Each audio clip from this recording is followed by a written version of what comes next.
asked what your biggest songwriting struggles were, and you answered. And in this fourth bonus episode, we are continuing to go through your responses about what your biggest songwriting struggles are. So let's talk about it.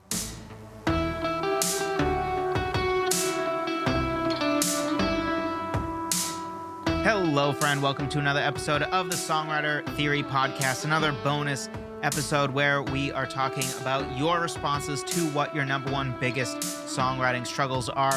Again, these different answers, we're not just going to address them here in this format, but also eventually we'll be making content about it. I already have started planning out some videos that are in response to some of these and some of the recurring themes that I saw. So there will be some short form videos on the YouTube channel if you are listening via podcast right now rather than watching the video. Here's a reminder, there is a YouTube channel as well. It's also Songwriter Theory, and we have short form content there, whether that be actual YouTube shorts, which there are some of those, and then mostly videos that are something like 5 to 10, 15 minutes.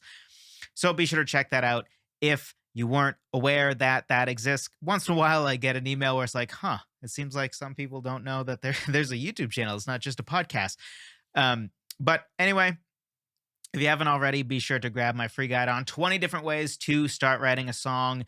This is something that I updated in the last couple months because it desperately needed it. So now it has 20 ways to start a song instead of 10, which is better. And it's also much shorter of a guide. It's now more of a cheat sheet than it is a full guide, because who wants to read a ton? I think it used to be like 20 pages or something.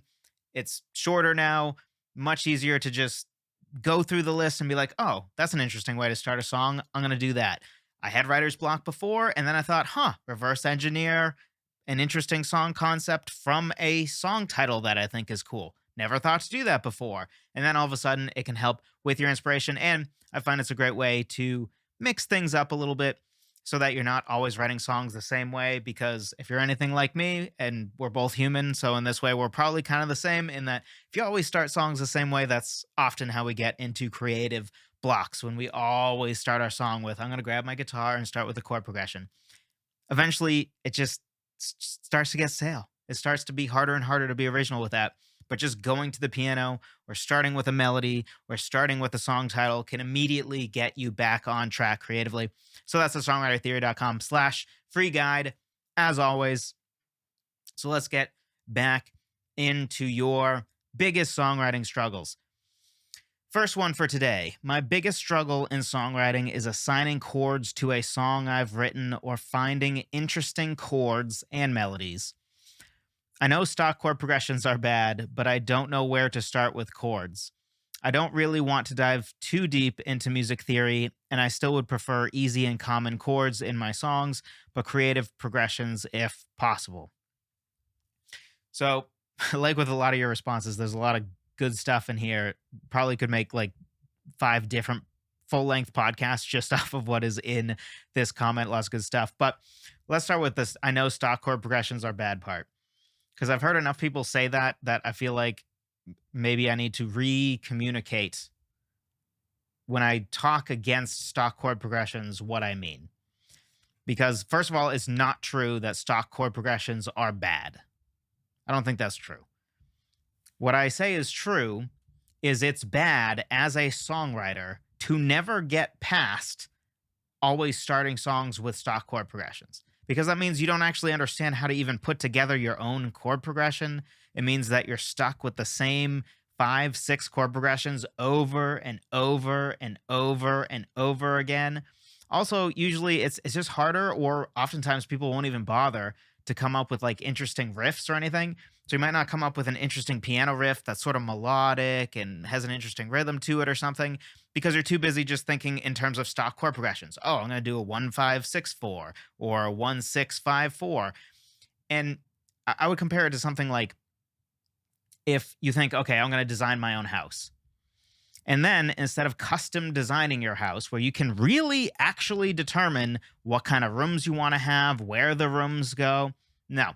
Instead, you go to a company that specializes in building your own home, where really they have 4 house templates and then little variations within them. So you can choose ranch number 1, ranch number 2, colonial number 1, or colonial number 2. And then maybe you can pay a little extra and they'll build you a cape or Cape Cod style house, as people not from New England call it. But in New England, we just call it capes. But that is technically building your own house, sort of, but really it's not, right? You had 4, maybe 5 different options. And yeah, maybe you can be like, ooh, but I want my dining room to be green. But like, really, you didn't customize the house. You just sort of chose from different options. And maybe you have an option like you can have an opening between the dining room and the family room, or you can have a half wall and then sort of a big opening, or you can have a full wall and a door. Woo, custom home. And there's nothing wrong with that, right? Except it's really limiting. If you really want to build your own house where you have a cool room that's just for like board games and big tables so people can gather and play board games at your house, and then there's like a coffee nook in the corner, and then you want another room that is special for like you really like VR or something. So you have a special VR room that is a little space that's just built for this is a place where somebody can safely do VR, and there's no furniture around. They're not going to slam into a wall. And the people can watch in an area that is safely away from those people. Whatever. You can not do that if you just have we can kind of choose and swap things between 4 different options. But that first thing, where you basically really aren't customizing your house at all, that's what stock chord progressions are, right? It's fine, and it's a fine place to start if you're writing your first songs. In fact, I would say if you're writing your first song, a stock chord progression is the best way to start your first song. But if you're 3 years into songwriting and you're still just picking one of the 5 to 6 stock chord progressions for every chord progression,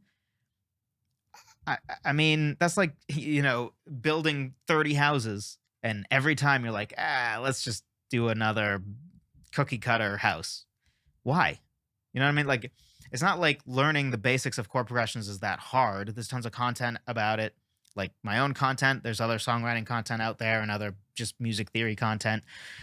It's not like you need to take a college course. Like, this stuff is not that complex. If you just learn keys, that goes a long way. In fact, I have free guides about this.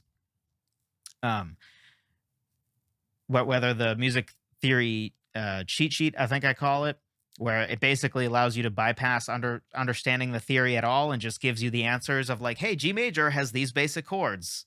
Go. If you know the chords in G major, that's like half the battle. Maybe not half the battle, but anyway, I don't want to spend too long on that. But stock chord progressions aren't bad, short version, but it is not good if you're limited to stock chord progressions, right? It's like as a guitarist and as a songwriter, there's nothing wrong with strumming your chords for a song. But if you literally are incapable of doing anything but strumming open G chords, open D major chords, open E minor chords, open C major chords, and then once in a while you're like, ooh, feeling frisky, I'm going to do an F major chord. If you're like limited to that, it's just incredibly limiting, right? You can still be a good songwriter, but of course it's going to be easier to write more and better songs if you're able to do some picking and your power chords. Of course that's going to help. Which is really my take on music theory as a whole, as those of you who have listened for a while have heard. Is it necessary? No, nothing is necessary. Literally nothing is necessary to write a song. Anybody can write a song. To write good songs consistently, it sure does help to learn music theory. For the assigning chords to a song I've written. So anyway, stock chord progressions aren't bad, but yes, you should graduate away from them. Assigning chords to a song I've written or finding interesting chords. So let's talk about assigning chords to a song I've written. First of all, I would argue you haven't written a song if you don't already have chords for it, right? Because a song is a melody, chords, or at least some form of harmony, and lyrics. If you're missing any of those, it's not a song, right? Like if you just have lyrics, then you just have a poem. You don't have a song. If you just have a chord progression, you don't have a song because there's no melody. You could argue that it is a piece of music still, right? Like there might be some classical songs or like Hans Zimmer type songs where there's no discernible melody, but it's still a full composition, but usually you wouldn't call that a song, right? It's a composition. It's a little different. That's getting kind of nuanced, and we're not going to go there. But um, so beyond being pedantic about it's not actually a song if you don't have chords for it yet. Um, so I assume based on the comment that really what you're saying is you have melody and lyrics and you're trying to figure out chords to go with it. The answer that you're not going to want to hear, but is true, is if you want to do that and you want to do that in a non excruciating way, you have to learn basic music theory. If you're a person who is like, man, I hate music theory, I'm about to click off this podcast / this video because this guy tells me that music theory is useful and I hate him for it. If you're thinking that, here's my final piece of advice before you go.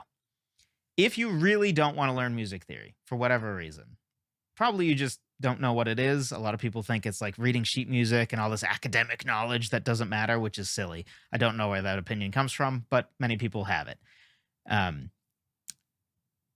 If you are in that camp, by far the easiest way for you to write songs where not knowing music theory doesn't really affect you that much is you have to start with something that is harmony. So whether it's a bass line or chord progression or whatever, and then write melody, and writing melody probably with your voice, and then write lyrics. The reason that you're, in my opinion, kind of stuck with you have to write songs that way is because that's the only way that you can write songs without applying any real knowledge. And even that, it still does, because you can't really write your own chord progression, or will be long and excruciating because you don't really know what you're doing. You're just picking random chords until they work together, which sounds horribly excruciating to me. I would much rather just be like, oh, I know G major has the chords G major, A minor, B minor, C major, D major, E minor, and then an F sharp diminished, which I'm not going to use probably, but and then of course all the sus chords and all that within that. And I know that the notes I have are all the natural keys except for F, which is F sharp. That seems like a way easier thing to learn and then be able to just know what chords and notes I have. That seems way easier than just randomly hitting notes and chords until I find something that works. But if we're going to be stubborn about that, which I do not recommend, in case you haven't gathered, and in case I haven't belabored that point enough, if you start with a chord progression, maybe a stock one, because stock chord progressions don't require you to understand any theory. You just pick a chord progression that other people tell you works and you take them at their word and then you go with it. And we all, if you're even halfway decent singer, or even if you're not a decent singer, I think we all just like the idea of me singing over a chord progression and I can hear that note doesn't sound right. That note does sound right. We're not thinking in terms of notes. So nobody's thinking like, ooh, I'm singing a C sharp, but I'm in C major, so I should sing a C. People with perfect pitch think that, but almost nobody has perfect pitch. For the rest of us, we're all just thinking like, oh, clearly that note's not quite right. And we can lock on to pitches that are right and within key without thinking about it. You're probably not going to be able to write melodies with other instruments like piano, which is my favorite instrument to write melodies with. I think it's the best way to write melodies. Or guitar, if you're a really good guitarist and you're good at soloing, you could write melodies on a guitar. But if you don't know basic theory, like for example, this song is in C major, therefore I use my C major scale. Those are the notes that I have. It's as simple as that. So you're kind of stuck with like that's the way to write songs. And if you just want to do that over and over and over again, go for it. But again, I don't recommend it. There's a whole wide world out there. If you have something in your head that tells you can't learn theory for some reason, I don't know what gave you that idea. I don't know why people think it's like academic knowledge that only like people with doctorate degrees in college get, or I don't know. There's some weird elitist thing around it, which I don't understand. I don't understand how it got branded as this like elitist highfalutin thing that I truly don't understand. But yes, that is the very long answer to the multiple implied questions within this comment, I think.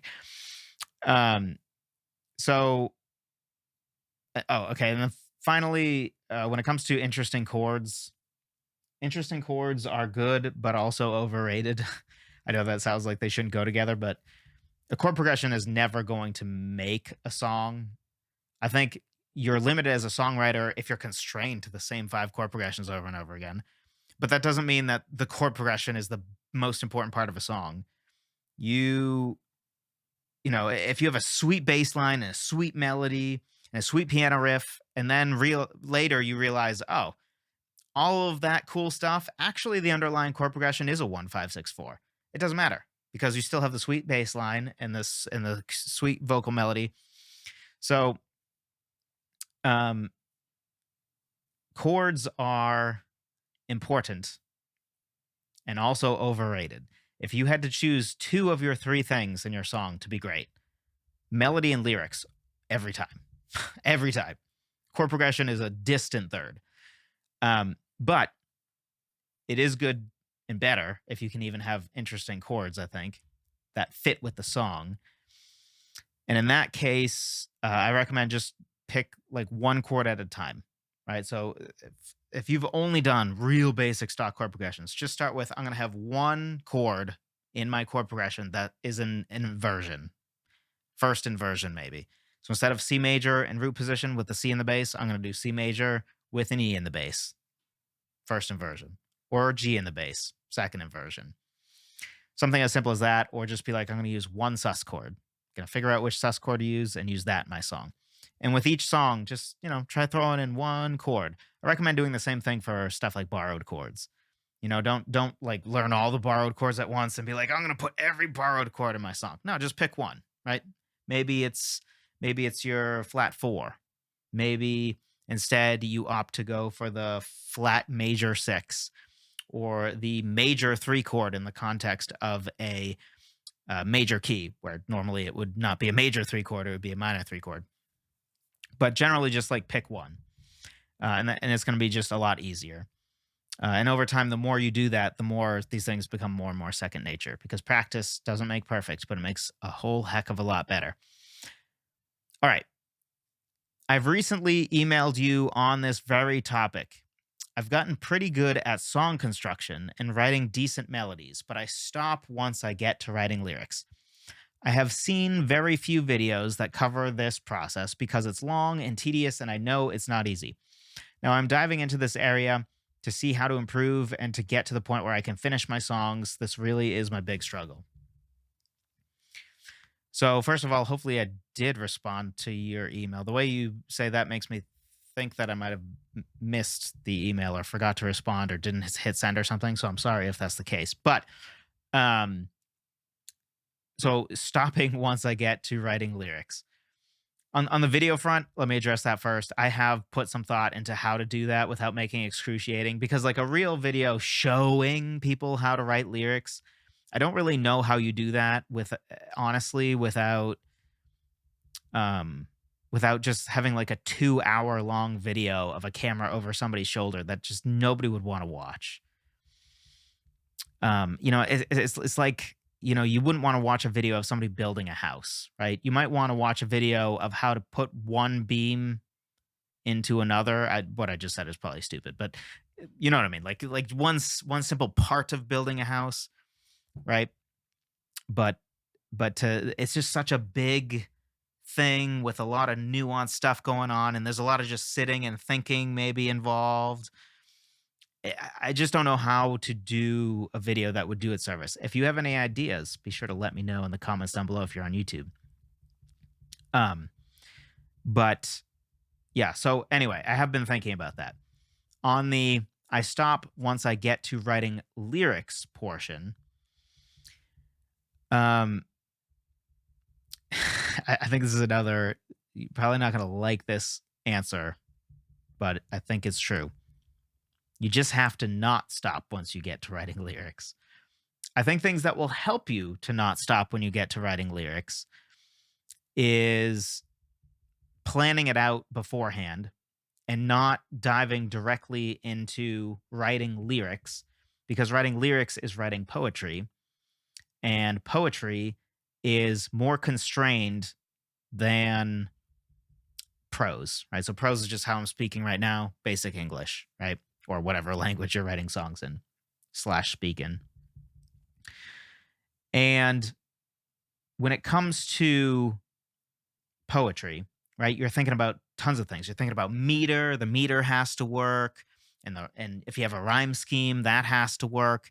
You're also a little bit more worried about individual words, right? Like we can afford to have fluff in prose, even in a book, right? You can afford to have a certain level of fluff that a song just really can't afford to have. So there's a lot of pressure on like each word in a final lyric. So a helpful way to bypass that is to go in baby steps, like I talk about in my 6-step lyric writing checklist at songwritertheory.com/lyric checklist. Is to take steps, baby steps, where you're never asking yourself to just sit and write brilliant lyrics, because you're basically saying improvise poetry. And basically everybody is going to fail at that, right? You might be able to do it, but it's probably not going to be very good. And it's not because you suck, it's because no human's good at that, right? A lot of people can't to even speak in prose for a long period of time, to monologue like what I'm doing now. Like a lot of people can't or aren't very good at that, right? So why would we be good at being immediately deep and poetic? It's just very hard, right? So we shouldn't ask ourselves to do that. There's no reason to ask ourselves to do that, right? So instead, take some time, outline your song, figure out, okay, my main theme is X, and I'm going to communicate that in the chorus. So that's what the chorus needs to communicate. In my first verse, I need to communicate this. I need to give this context before we get to the theme in the chorus. So try to outline. Try also, different outlines as well. And then just do prose writing, where you're just sort of basically taking the attitude of you're writing a journal entry from the point of view, or just free writing, anything that comes to mind to do with the song. No rules, just write. Your goal is to just write and to get out of that editor mindset. Because a lot of times the reason we stop with lyrics is that editor mind comes in. And I think this is going to come up in another thing that somebody talks about here. I don't know if it will be in this episode or if it will go to a next episode, because I'm already taking a very long time with each of these answers.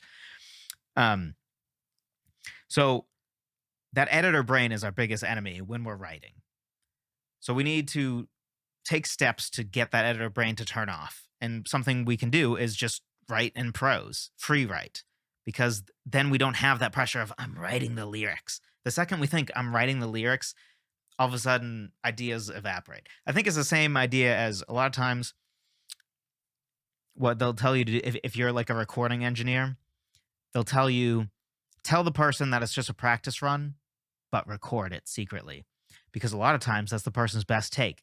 Because mentally they think, oh, I'm not being recorded right now, so they don't freeze up. They just sing normally and they kill it. Then, as soon as they think, ooh, I'm recording, and I'm recording my vocal take now, they freeze up. So it's just a mental barrier. I think we get the same thing with writing and lyric writing. So the more we can break it up into steps, the less we have that pressure, and the more we set ourselves up to succeed. Next one, finding song titles that haven't been taken many times over. All right.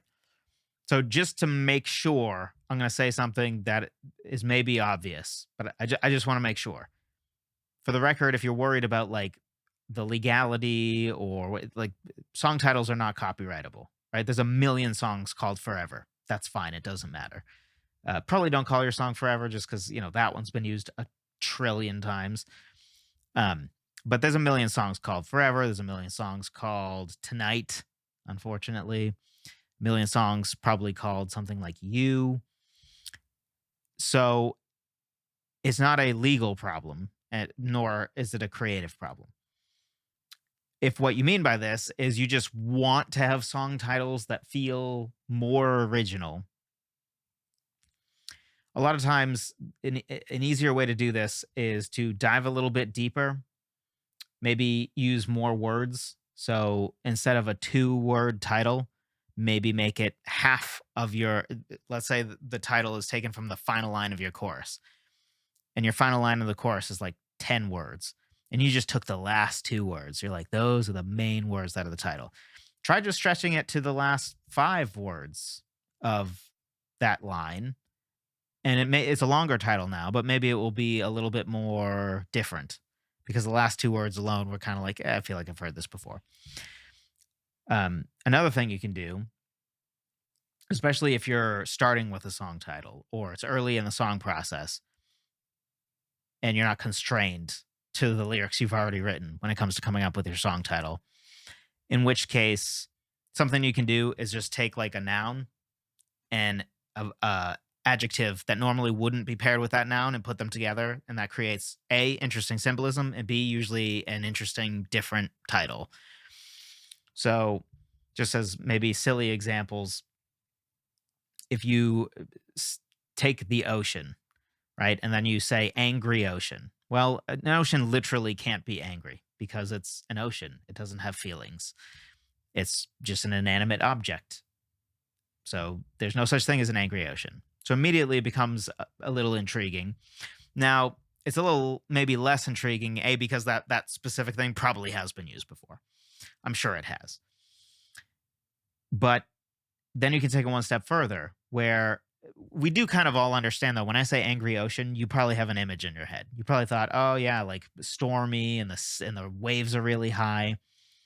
So you can take it one step further and pair 2 things that really don't go together, where it's something like, I don't know, benevolent desert. That doesn't even seem to make sense. So if you can figure out a way that benevolent desert makes sense and it's a compelling, interesting image, that can be, a great way to go. I'm not saying that's a great song title because it's off the top of my head, but this is a decent process I've found for coming up with an interesting, different, intriguing song title is take 2 things that don't seem to go together, smash them together, see what you get. Also, one last thing on this. I find that it's easier to come up with interesting titles or just stuff that is worth saying in songs, just better lyrics, better when you fancy yourself a poet and a philosopher, right? Philosophy is not restricted to just Aristotle, right? So, and I don't mean like you start walking around like I'm the best, I'm a philosopher, I'm so deep and important. Not like that. But just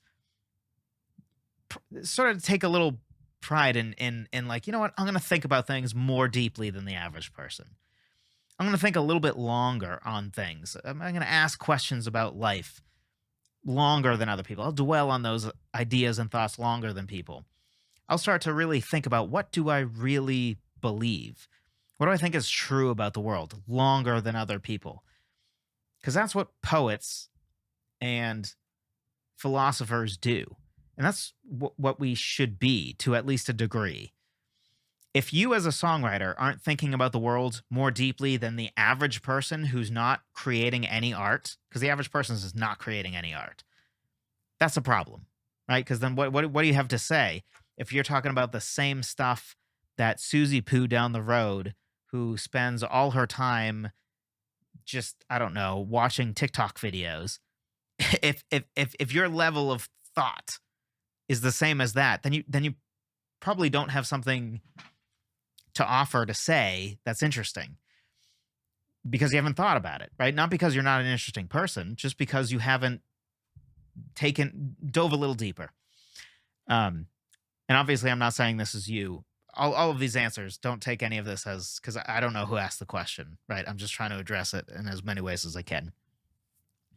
So sequence of story, number 2, sequence of story development in a song. Outlining can help. But then if you're asking for a more direct, how do I sequence my story in a song? The answer, of course, is it depends. Try to figure out the best order to tell the story that resonates. So for example, Cats in the Cradle, that just goes in chronological order. But I think that story being told in chronological order packs the biggest punch that way, because you see the father keeps making these choices, and at some point it's inevitable that the father will regret these choices and the consequences, the natural consequences of these choices of not prioritizing his son. So then you get to the tragic end where the inevitable happens, and it it packs the biggest punch being told in that order. But then if you take, I'm going to now compare it to not a song because I can't think of a song off the top of my head for this, but almost any Christopher Nolan movie where he does, stuff with time. I'll take Oppenheimer because that's fresh on the mind. He does not tell that story in chronological order. And the reason is A, he's Christopher Nolan, so of course not. And B, the ending he gets to, the big reveal of what was the conversation between Oppenheimer and Einstein, which is touched on at the very beginning of the film, but we don't actually get the answer until the end, is the best way to pack the biggest emotional punch at the end. So tell the story in the way that's going to be most impactful. Now, you may say, now that's probably the best answer I can give you. But if you're looking for a more direct, no, just tell me what to do answer, I'll give you two outlines that are fairly commonly used. One is, for both, usually the present tense is in the chorus. And then one of them has the future that you hope for, or maybe the future you fear, the future in the first verse. Then you have the present in the chorus. And then in the second verse, you go back in time and say, how did we get here? So first verse, future, second chorus, present. Second verse is going back in the past. And then the bridge can be, whatever you think is most resonant. Can we get to this future that I hope for? Why we won't get to the future that I hope for? Usually it's going to be a little bit more emotionally charged, the bridge. The alternative is still the chorus is going to be the present, but instead you, I guess, tell in chronological order where you have just the past and then the present. And then in the second verse, you talk about, okay, here's a future that I hope we can get to. And then in the bridge, maybe you say, but here's why I'm worried, why we won't get there. Those are two easy ones that you can use. But treat that the same as stock chord progressions, right? First, think about what is the best way to tell this story. And don't worry about those two outline templates I gave you. But, there's nothing wrong with using those templates. They're tried and true. Don't be more complex than you need to be. But, don't just default to those two over and over and over again. All right.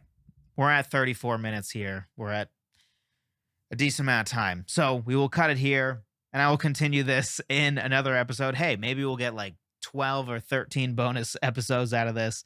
Hopefully people are still listening and watching by the end. Hopefully it's still helpful to you.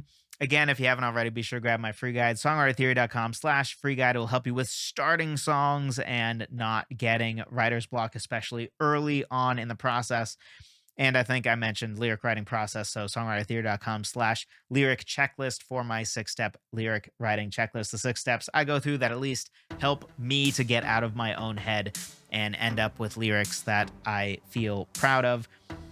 Thank you so much for listening. I appreciate every single one of you, and I will talk to you in the next one.